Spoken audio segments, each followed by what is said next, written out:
देखिए, हम वो हैं जो 60 साल पहले भी यही चीख रहे थे कि आपको अपने हमसाया अहवाद जितने भी हैं, इंडिया है, अफगानिस्तान है, चाइना है, रूस है, जितने भी हैं इनके साथ अच्छे ताल्लुकात बना के रखने चाहिए और यही हमारे फायदे में आएगा। जिस वक्त मुल्क ये सोच रहा था कि नहीं, हमें अमेरिका के साथ अच्छे ताल्लुकात रखने होंगे और अमेरिका के मर्जी से हमें अपने ताल्लुकात बढ़ाने होंगे, हम तब कह रहे थे कि नहीं, ऐसे नहीं करे।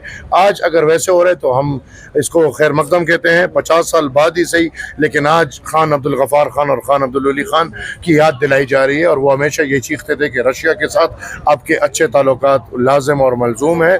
मैं उम्मीद करता हूँ और इंशाअल्लाह ख्वाहिशमंद हूँगा कि मेरा मुल्क पाकिस्तान इसी रास्ते पे चलता रहे और जितने भी हमसाया अहवाद है उनके साथ बेहतरीन से बेहतरीन ताल्लुकात बने। अच्छा सर, ये कहिएगा कि इमरान खान की बहनों का ये दावा है कि जेल में वो बड़ी बुरी सूरत हाल में, खाना भी उन्हें लंगर का मिल रहा है, तो आप भी एक पॉलिटिकल वर्कर है, एक सियासी रहनुमा होने के नाते किसी हमदर्दी, किसी यकजहती का इरादा करेंगे? देखिए, मेरे ख्याल में औरतों को इस सब चीज़ों से बाहर रखना चाहिए, जो गैर सियासी लोग हैं उनको इनसे बाहर रखना चाहिए। और बाकी देखें, ये जेल का कानून मैंने नहीं बनाया, जेल का एक कानून है और जेल में उस कानून के अंदर मेरे परदादा ने 39 साल जेल गुजारे कैद।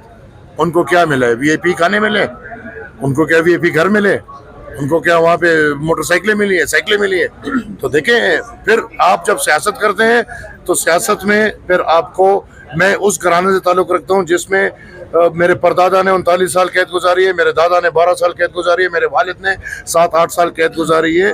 तो ये किस लिए? कोई जाति कुछ नहीं था, कोई नया अकाउंटेबिलिटी का नहीं था, कुछ भी नहीं था, सिर्फ सियासत के लिए। तो देखिए, फिर आपको इस चीज़ों का सामना करना पड़ता है। अच्छा सर, 27वीं तरमीम से कबल क्या समझते हैं सियासी जमातें किसी ग्रैंड डायलॉग की तरफ बढ़ेंगी? और ये जो यार, ये गंद जब तक है तो सियासी जमातों का ग्रैंड डायलॉग नामुमकिन।